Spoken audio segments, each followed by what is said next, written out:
Dinocho!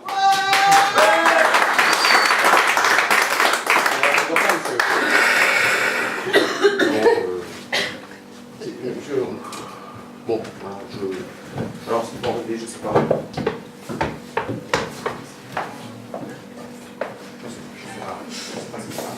Il y a quelque chose qui passe? Ah! Oh.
Entrez. Entrez!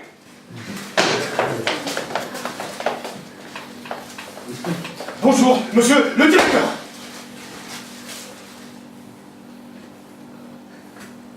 Oh, notre cher... Mais quelle belle surprise! Vous savez que vraiment, vous, que l'on... Campanella. Oui, bien sûr, cher Campanella. Je disais, je parie que sans vous en douter, vous représentez vraiment pour moi une sorte de... Comment dire? Une sorte de remords?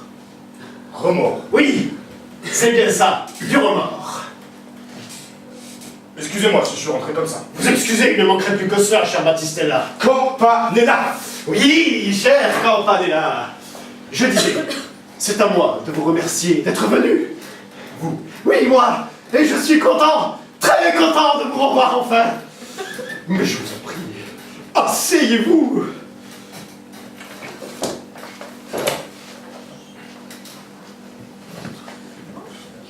Eh oui, les personnes en qui nous avons le plus confiance, les personnes qui nous sont les plus chères, sont en fait les personnes que nous négligeons le plus.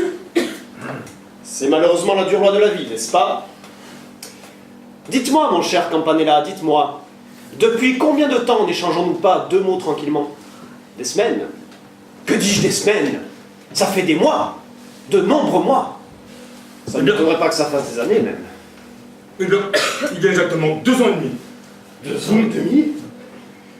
Mais le croirez-vous, mon cher Campanella, que pendant 2 ans et demi, vous savez, tous les soirs, quand on fait son examen de conscience, le croirez-vous que je pensais à vous?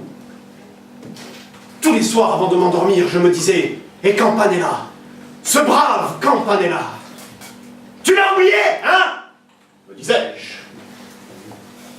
Quand te décideras-tu à lui donner enfin le poste qu'il mérite? Un travailleur comme lui, un pilier de l'entreprise, un homme d'honneur, dans le moule, c'est brisé. Je parlais ainsi, je me le jure, et chaque soir était un remords, croyez-moi. Et je pensais en moi-même, je m'en occuperai demain. Oui, demain je veux m'ôter ce poids de la conscience. Et en fait... Donc, monsieur le directeur, vous êtes prêt à... Si je suis disposé à vous aider, vous voulez dire, écoutez, Ne parlez pas, non. Ne me parlez pas, ne me dites rien. Vous croyez que je ne peux pas comprendre? Vous croyez que je ne peux pas me mettre dans votre peau? Mot pour mot, je pourrais vous répéter ce que vous aviez l'intention de venir me dire. Il y a quelqu'un avec beaucoup moins de diplômes que vous, qui gagne plus, que c'est une injustice, que vous avez perdu patience, etc. N'est-ce pas cela? Bah, vraiment, Et vous, mon cher Campanella, vous avez eu un sentiment d'exaspération, non? Qui l'aurait eu? Non, ce n'est pas moi qui vous le reprocherai. L'injustice transforme en fauves les créatures les plus humbles et douces. N'est-ce pas? Bah, en fait, Vous voyez?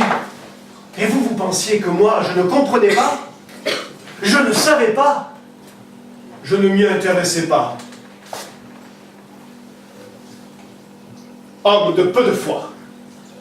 Bien!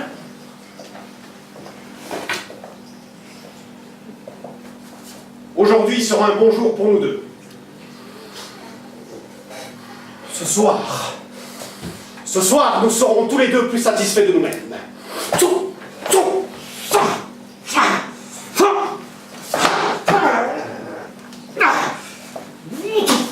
Que diriez-vous de 150?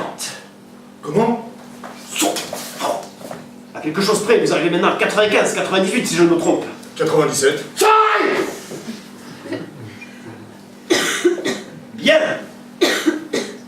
Faisons un pas en avant. Un petit pas. 150, ça irait? Oh, j'avoue. Que vous voyez que je ne suis plus le dragon.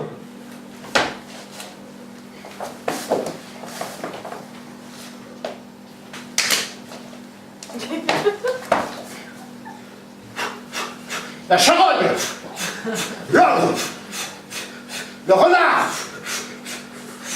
que l'on dit.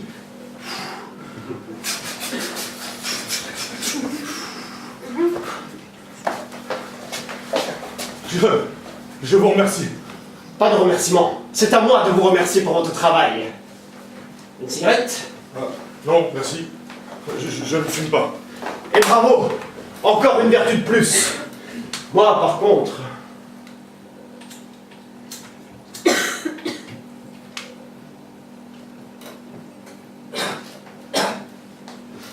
je fume comme un damné, malheureusement. Bon, monsieur le directeur, je vous dérange pas plus longtemps. Je ne vous retiens pas, cher Campanella, et tous mes voeux. Dommage. Pourquoi dommage? Rien. Pour vous, j'avais imaginé des projets. Des projets d'un autre genre. Mais si vous voulez les connaître, il faudra revenir ici même, le 6 avril.